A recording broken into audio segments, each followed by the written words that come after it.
Selamat pagi dan selamat beribadah di hari Minggu pertama Prapaskah. Kiranya ibadah yang kita lakukan saat ini berkenan di hadapan Tuhan. Pemberitaan firman Tuhan pada ibadah ini akan disampaikan oleh Pendeta Ivone D. Taroreh Lokati.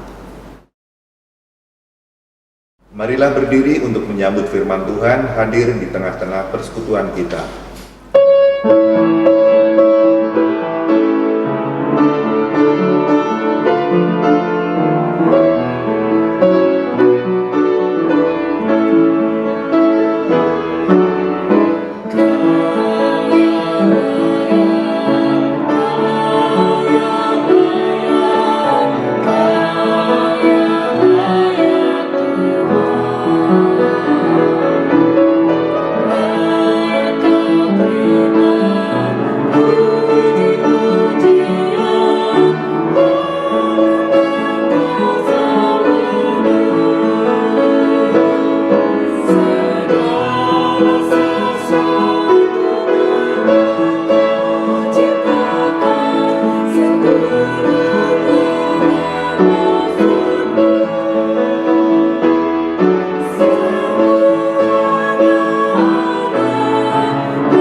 Jemaat, marilah kita tabiskan ibadah ini dengan suatu pengakuan bahwa pertolongan kita adalah dalam nama Tuhan yang menjadikan langit dan bumi.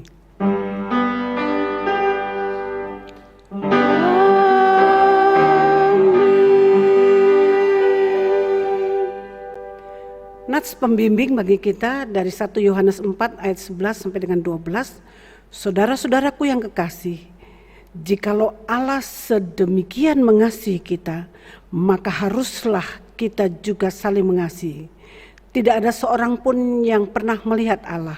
Jika kita saling mengasihi, Allah tetap di dalam kita dan kasih-Nya sempurna di dalam kita. Kasih karunia dan damai sejahtera dari Allah Bapa dan dari Tuhan Yesus Kristus menyertai kamu.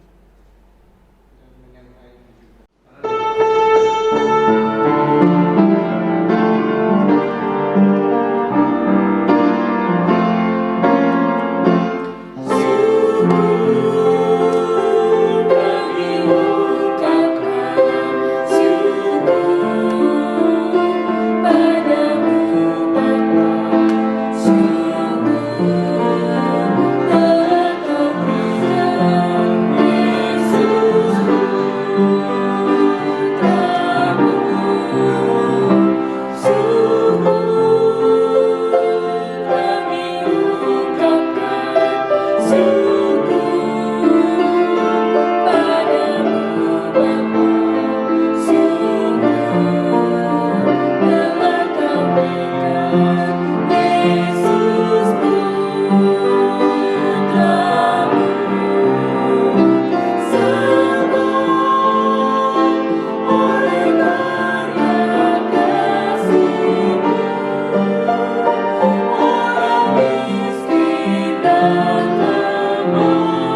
Jemaat, mari berdoa kepada Allah. Ya Bapa Maha Kuasa, kami bersyukur atas pertolongan dan berkat-Mu yang kami terima dalam kehidupan selama sepekan yang lalu. Memulai kehidupan kami di pekan yang baru ini, kami datang untuk beribadah, bersujud sembah dan memuji nama Tuhan. Layakkan kami dan berkenanlah atas ibadat, sembah sujud dan pujian yang kami panjatkan kepadamu. Kami pun sadar dan mengakui segala dosa dan kejahatan kami, baik yang tampak dalam sikap dan laku kami, maupun yang tersembunyi di pikiran dan hati kami. Berilah kami pengampunan dan damai sejahtera ya Bapa, serta baharuilah hidup kami oleh Roh Kudus-Mu. Sebab hanya oleh rahmat-Mu ya Bapa, dan dengan memandang kepada Yesus Kristus, kami bersyukur atas kasih setia dan pengampunan-Mu yang nyata dalam hidup kami sampai hari ini. Ajarlah kami untuk mengikuti teladan kasih-Mu, serta melakukan firman dan kehendak-Mu sebagai saksi-saksi yang setia di sepanjang hidup kami, sehingga melalui kami banyak orang akan memuji dan memuliakan nama-Mu. Dalam nama Tuhan Yesus kami berdoa. Amin.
Jemaat, marilah berdiri untuk mendengarkan firman Tuhan yang dibacakan dari Alkitab Hosiana.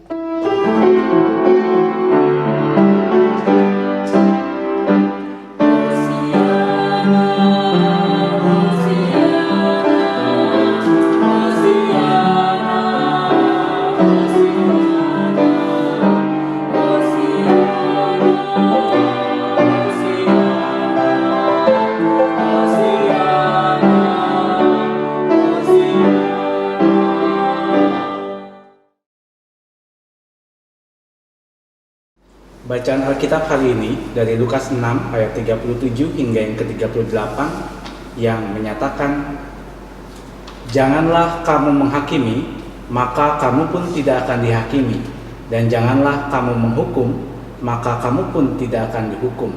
Ampunilah dan kamu akan diampuni. Berilah dan kamu akan diberi.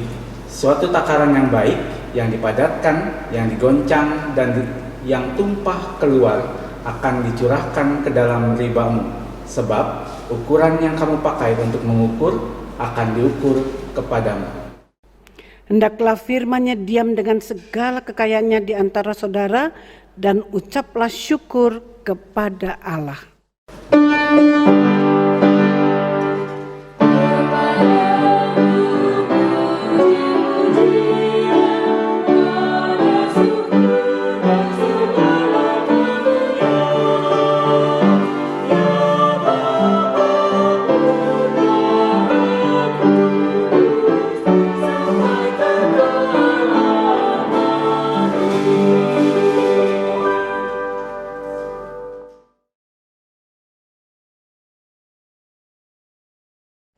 Saudara yang kasih di dalam Yesus Kristus,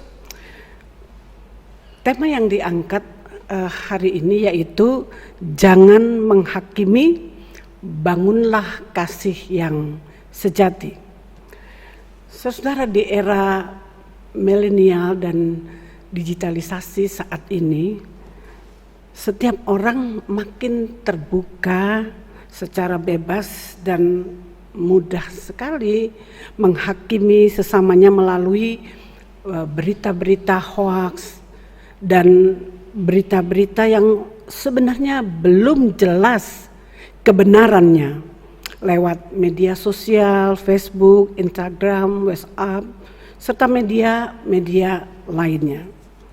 Saudara yang kasih dalam Yesus Kristus, kecenderungan orang sekarang ini ketika menerima berita, mereka bukannya menjadi katakanlah provider yang bijaksana, yang terlebih dahulu memilah, dicerna dengan baik, dicek kebenarannya, baru menanggapinya, dan bukan menghakimi dengan kata-kata yang kadang-kadang menyakitkan melalui atau melukai perasaan sesamanya.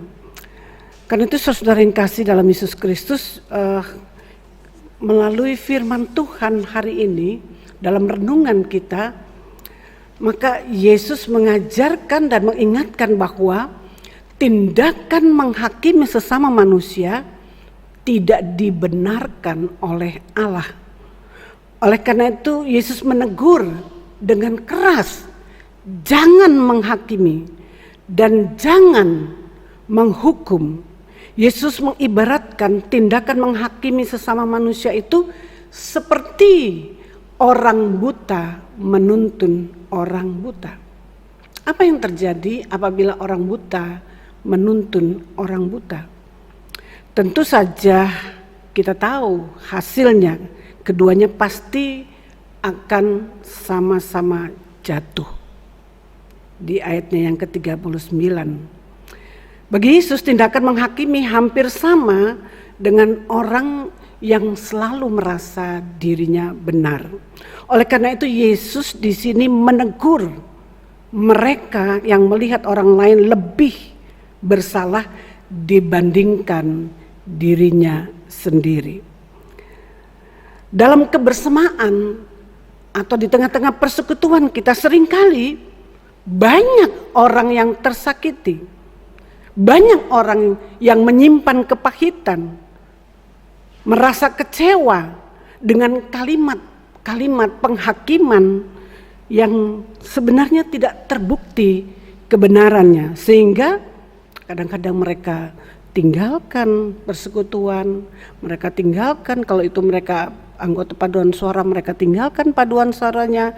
Kalau mereka terlibat dalam suatu kepanitiaan, mereka tinggalkan panitiaannya. Bahkan karena penghakiman yang tidak sesuai dengan apa yang faktanya, bisa-bisa sebagai majelis kita juga meninggalkan tugas kita. Nah, karena itu saudara yang kasih di dalam Yesus Kristus, di dalam bacaan ini yang kita lihat bersama-sama, Yesus dikatakan di sini menegur orang-orang pada waktu itu. Bagaimanakah mereka melakukan penghakiman terhadap sesamanya? Pertanyaannya, jadi bagaimanakah seharusnya sikap kita agar tidak bersikap menghakimi terhadap sesama? Mungkin kita menegur tapi tidak menghakimi. Pernahkah saudara memperhatikan ada obat-obatan tertentu yang katakanlah dipakai kapsul gitu ya, dilapisi kapsul. Untuk apa? Sebenarnya kapsul itu artinya supaya kalau obat itu pahit, dia tidak terasa gitu. Nah demikian juga ibaratnya ketika kita mungkin menegur seseorang, kita menegur dengan tegas memang, ya. Tetapi dengan kata-kata yang lembut, yang tidak menyakiti, yang tidak menghakimi, dan itu sebenarnya yang Yesus maksudkan.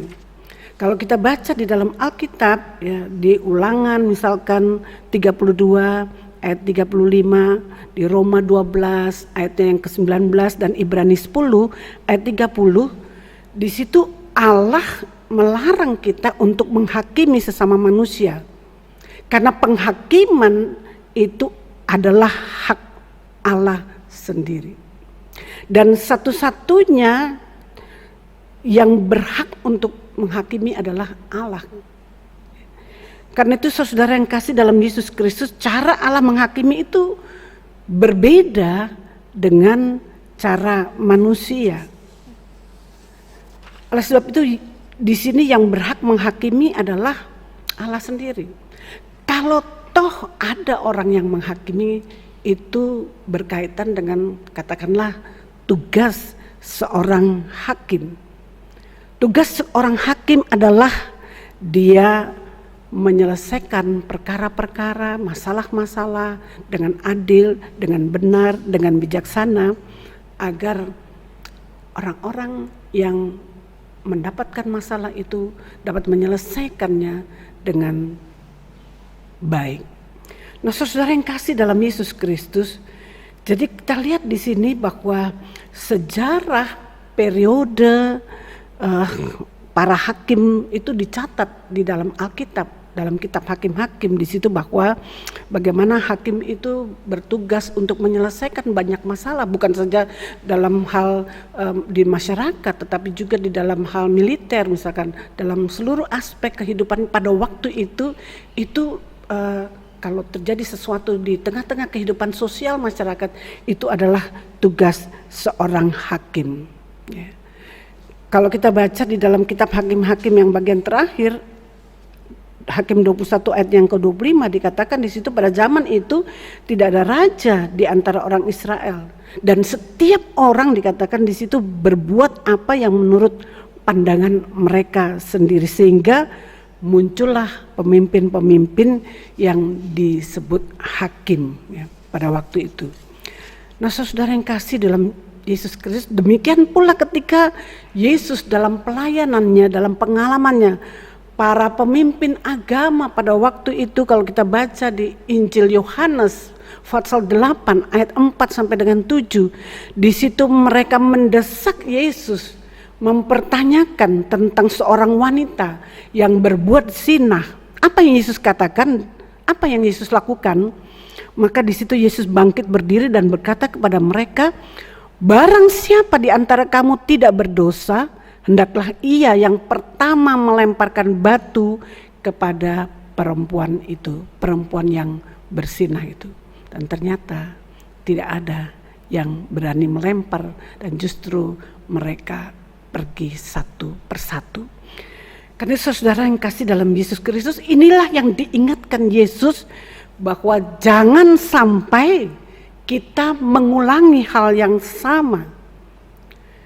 Dan ketika Yesus berkata jangan menghakimi, jangan menghukum, bukan berarti kesalahan-kesalahan itu tidak dikoreksi atau tidak boleh dikoreksi.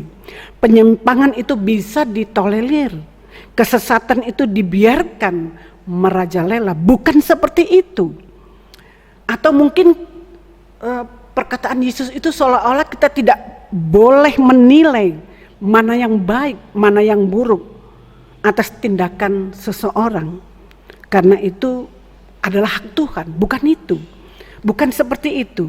Tidak berarti kita dilarang untuk memperingatkan atau menegur seseorang, tapi Yesus ingin mengingatkan bahwa jika kita menegur orang lain karena dosa dan kesalahan-kesalahan yang ia buat, itu bukankah adalah sesuatu yang baik. Karena kita melakukan itu, kita ingin supaya orang itu lebih baik. Ya. Injil kitab Wahyu pasal 3 ayat 19 katakan Allah menegur kita karena Dia mengasihi kita.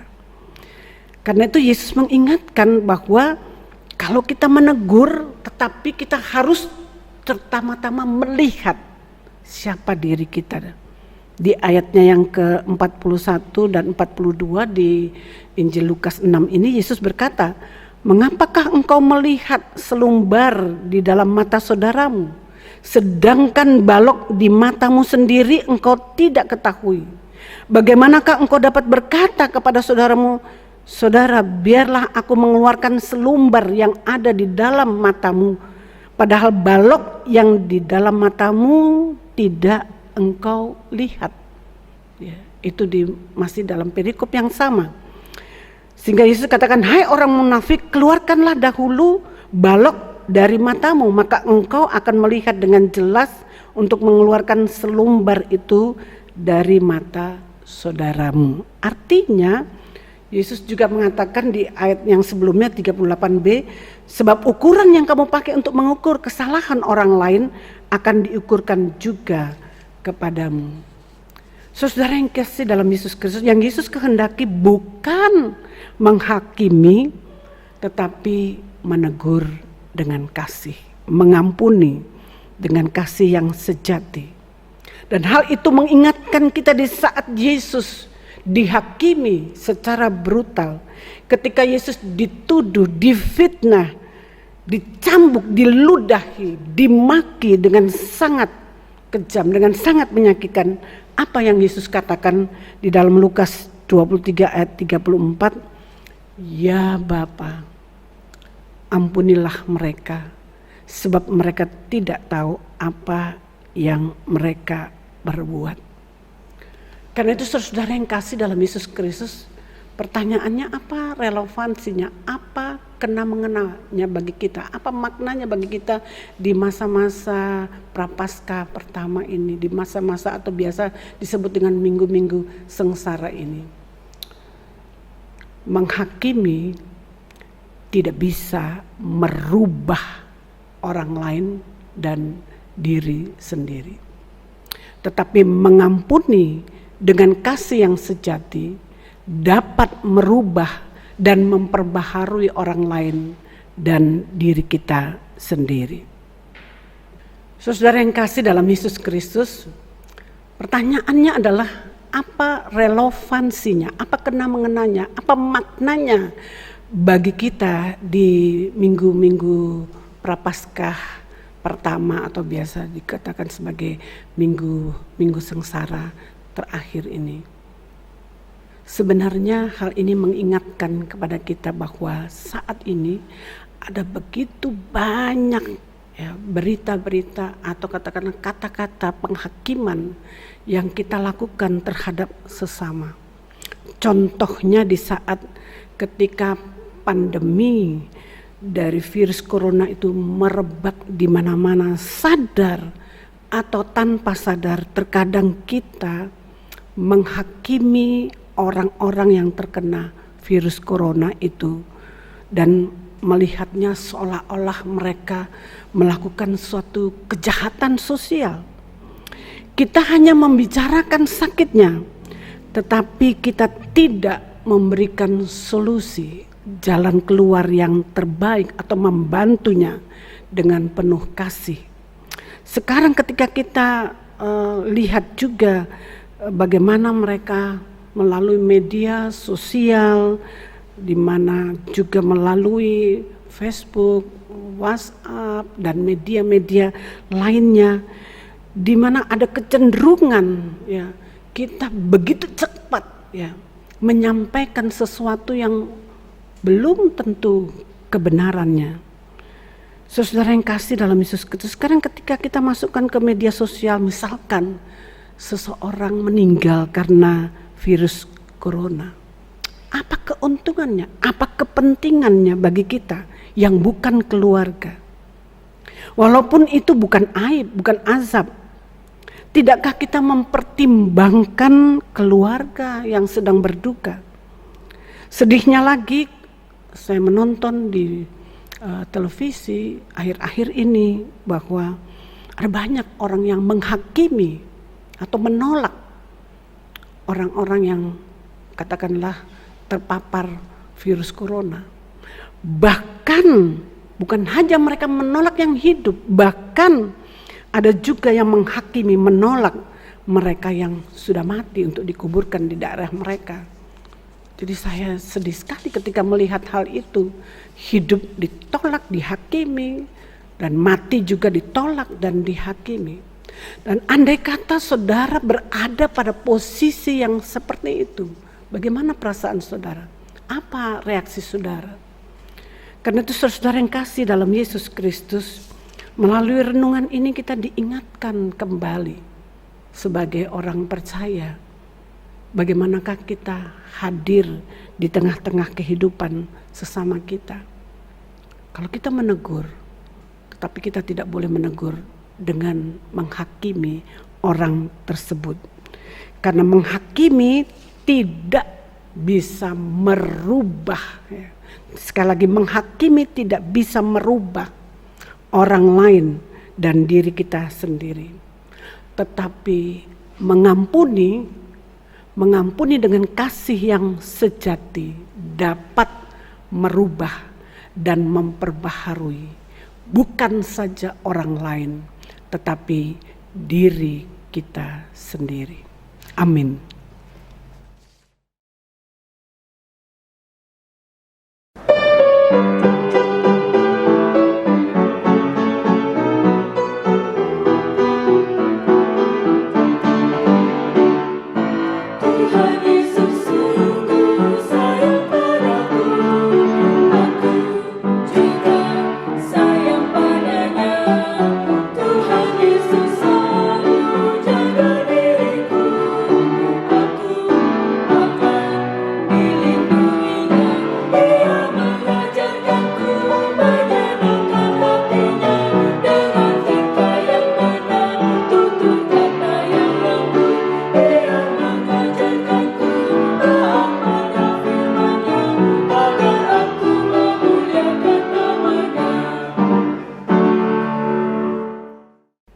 Jemaat, marilah kita berdiri bersama gereja dan semua orang percaya di muka bumi ini. Dalam keadaan apapun kita mengucapkan pengakuan iman kita melalui hati dan mulut. Masing-masing kita berkata, aku percaya kepada Allah Bapa yang Maha Kuasa, Khalik langit dan bumi, dan kepada Yesus Kristus anaknya yang tunggal Tuhan kita, yang dikandung daripada Roh Kudus, lahir dari anak darah Maria, yang menderita di bawah pemerintahan Pontius Pilatus, disalibkan, mati dan dikuburkan, turun ke dalam kerajaan maut. Pada hari yang ketiga bangkit pula dari antara orang mati, naik ke surga, duduk di sebelah kanan Allah, Bapa yang Maha Kuasa, dan akan datang dari sana untuk menghakimi orang yang hidup dan yang mati. Aku percaya kepada Roh Kudus, gereja yang kudus dan am, persekutuan orang kudus, pengampunan dosa, kebangkitan daging, dan hidup yang kekal.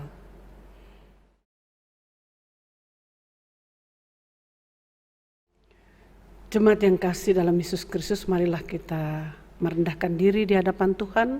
Kita naikkan doa syafaat. Mari kita berdoa. Allah Bapa kami yang kekasih di dalam Yesus Kristus, di masa-masa Prapaskah ini, di minggu-minggu sengsara ini, kami datang kepadamu, kami bersyukur kami boleh memakai gerejamu sebagai tempat pelayanan, kesaksian, pergumulan iman, rasa syukur anak-anakmu.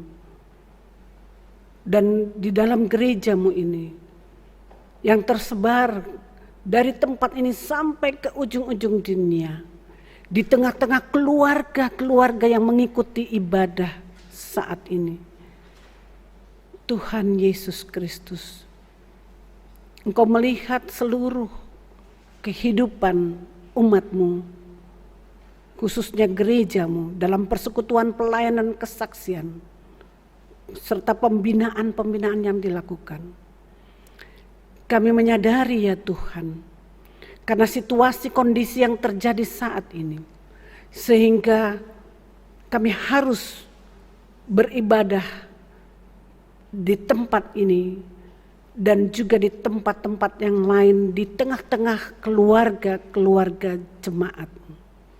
Sekalipun kami terpisah oleh ruang dan waktu, tetapi kebenaran firman-Mu, kuasa-Mu, kehadiran-Mu tetap ada di tempat ini, sampai juga di tempat-tempat keluarga-keluarga yang beribadah. Karena itu ya Bapa, kami berdoa untuk gereja-Mu, khususnya bagi kehidupan persekutuan anak-anak-Mu, bagi keluarga lepas keluarga, dalam kehidupan rumah tangga mereka, anak-anak yang sedang mencari pendidikan, mencari pekerjaan, mencari teman hidup, mereka yang mencari kedamaian dalam hidup mereka. Biarlah di dalam pencarian itu mereka tetap melihat betapa pentingnya Engkau dalam kehidupan mereka, sehingga ketika mereka mencari, mereka mengutamakan mencari Engkau, maka Tuhan akan tambahkan segala yang mereka perlukan. Kami teringat juga untuk mereka yang menderita, yang sakit di rumah sakit, di rumah mereka masing-masing. Terutama situasi kondisi saat ini di mana begitu banyak orang yang mengalami penderitaan oleh karena virus corona. Tuhan Yesus Kristus, Engkau sendiri berfirman, iman-mu menyembuhkan engkau, memulihkan engkau. Karena itu biarlah iman kami juga sampai ke rumah-rumah, ke rumah sakit, ke dalam kehidupan mereka yang menderita. Tuhan pulihkan, Tuhan sembuhkan, bangkitkan semangat mereka. Berkati dokter, perawat, obat-obatan, dan semua yang diupayakan untuk pemulihan kesehatannya. Kami teringat juga mereka yang berduka, yang ditinggalkan, yang dalam keadaan kesedihan, yang merasa dihakimi oleh sesamanya. Tuhan, biarlah Engkau hiburkan mereka, kuatkan mereka untuk menerima kenyataan kematian itu di tengah-tengah kenyataan kehidupan mereka, bahwa ada Tuhan, sumber keselamatan bersama-sama dengan mereka.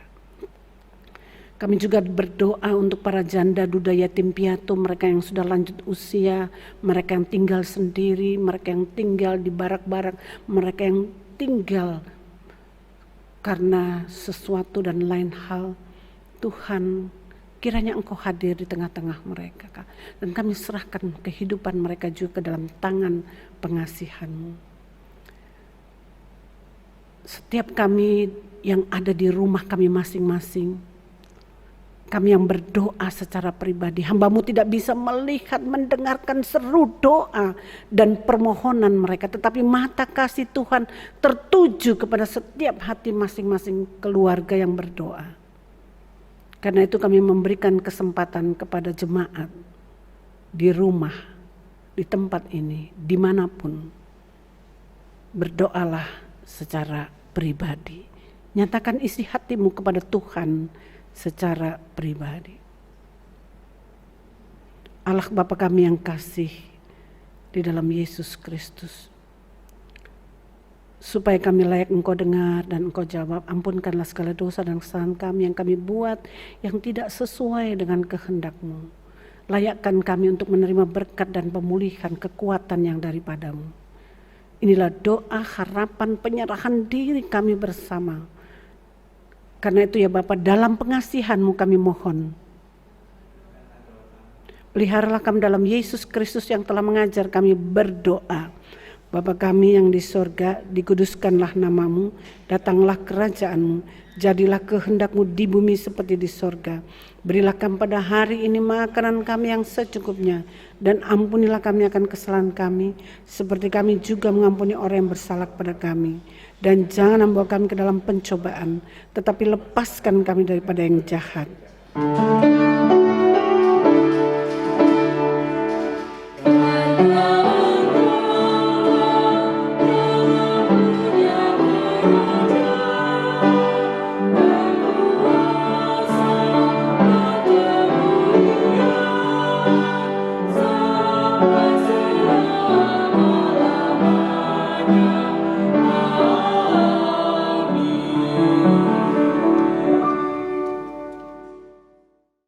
Saudara-saudara, persembahan yang kita berikan adalah lambang persembahan diri kepada Allah.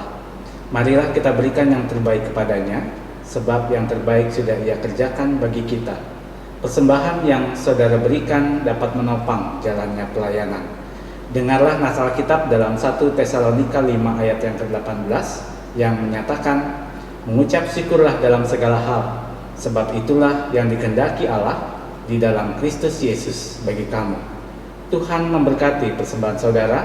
Sebelum memberi persembahan, mari bernyanyi kita Bakti 87, Aku Bersyukur Padamu.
Mari berdiri untuk menyerahkan persembahan ini kepada Tuhan dalam doa syukur.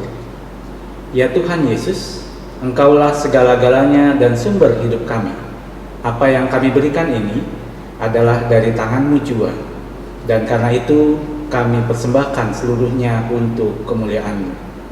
Ya Yesus, Anak Domba Allah, Engkau layak menerima segala kuasa dan kekayaan, hikmat dan kekuatan, hormat, kemuliaan, dan puji-pujian. Amin. Jemaat yang kasih dalam Yesus Kristus, kita telah mendengarkan sabda firman-Nya sebagai pedoman, janji setianya sebagai pegangan. Karena itu pergilah dalam damai sejahtera dan lakukanlah firman Tuhan ini dalam kehidupanmu sehari-hari.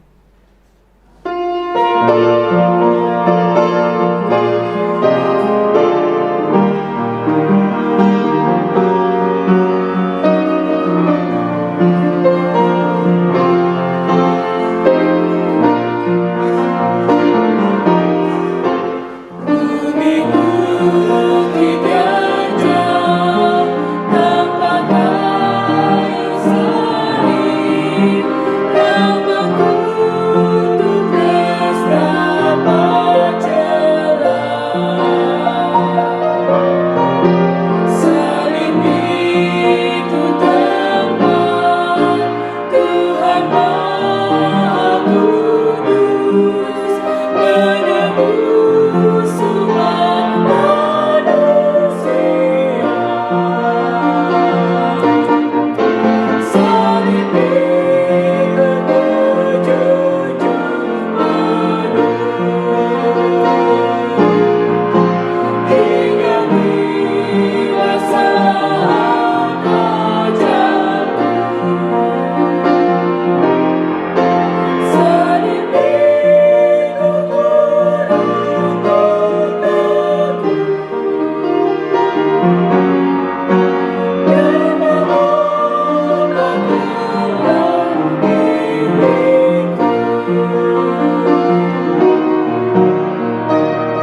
Serahkanlah hati dan pikiranmu kepada Allah dan terimalah berkat-Nya. Damai sejahtera Allah yang melampaui segala akal akan terus memelihara hati dan pikiranmu, hidup dan masa depanmu di dalam kasih Kristus dengan pimpinan Roh Kudus. Tuhan memberkati dan menyertaimu dari sekarang sampai selama-lamanya.